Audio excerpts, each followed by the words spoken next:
দেওয়া যায় না, জাহান্নামের ধার থেকে একটু গড়ায় না।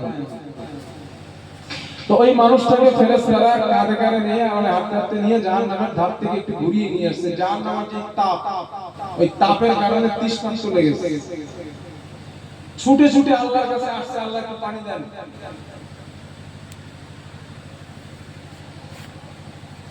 ছুটে ছুটে আল্লাহর কাছে আসছে, এসে বলছেন আল্লাহ একটু পানি দেন, উপায় তো খারাপ। কেন? তৃষ্ণা তো লাগছে। আল্লাহ বলবেন এখানে তো খাওয়া পানি হবে না, তো কি দিতে হবে? পানির বিনিময়ে 500 বছরের ইবাদত।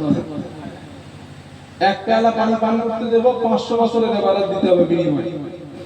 এত পরিমাণে তৃষ্ণার্ত লাগবে ওই বান্দা, ওই 500 বছরের ইবাদত সব আল্লাহকে দেবে একটু পানি পান করার জন্য। বলবেন আল্লাহ 500 বছরের ইবাদত নিয়ে নেন, পানি খাইতে দেন। ওর কিন্তু হুঁশ নাই যে 500 বছরের ইবাদত নিয়ে আমি আর জান্নাতে যেতে পারছি না, ইবাদত সব শেষ। ওই বান্দাটা পানি নিয়ে পানি পান করার পর তৃষ্ণার্ত মিটে গেছে, এবার জান্নাতে যাবে। আল্লাহ বলে স্টপ, দাঁড়াও। কিসে জান্নাতে যাচ্ছ? আল্লাহ 500 বছরের ইবাদত পানি খাইছো কি? ক্ষমতা পানি খাইছি না, তার বেনিফিট কই? বললাম না 500 বছরের ইবাদত। পিছন দিকে তাকায় দেখে 500 বছরের ইবাদতের পাহাড় সব আল্লাহর কাছে চলে গেছে। কারণ বিনিময় 500 বছরের ইবাদত এক ঘট পানি।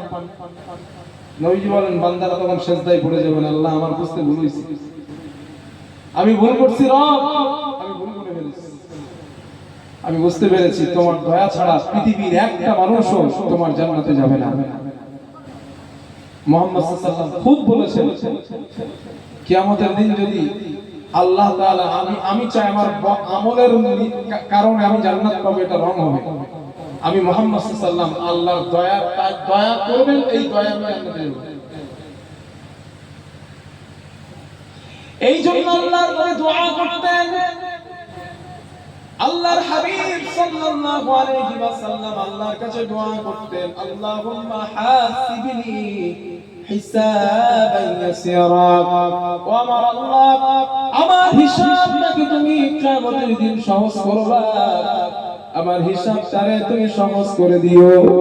আল্লাহর হাবিবের সাহাবারা প্রশ্ন করলেন ইয়া রাসূলুল্লাহ, সহজ হিসাবটা কারে বলে আমাদের বলেন। আল্লাহর নবী বলেন আমার সাহাবারা, সহজ হিসাবটা কি বলা হয়?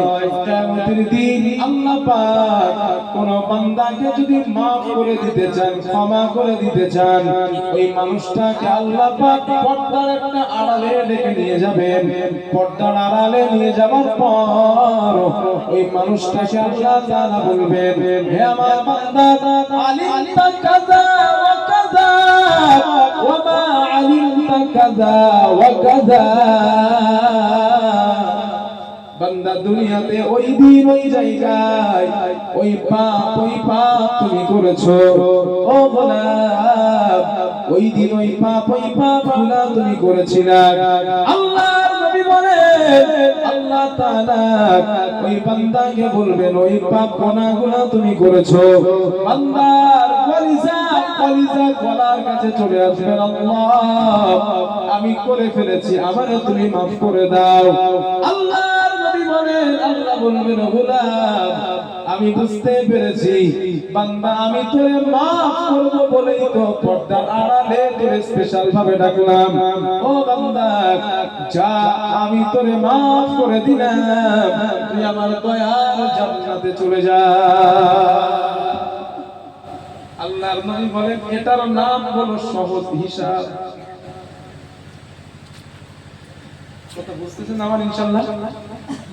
এই যে সহজ হিসাব, এই সহজ হিসাব হলো এটা, আল্লাহ পর্দার আড়ালে ডেকে maaf করে দিবেন, এইটা সহজ হিসাব। একবার কি দরুদ শরীফ পড়েন দিন, আল্লাহুম্মা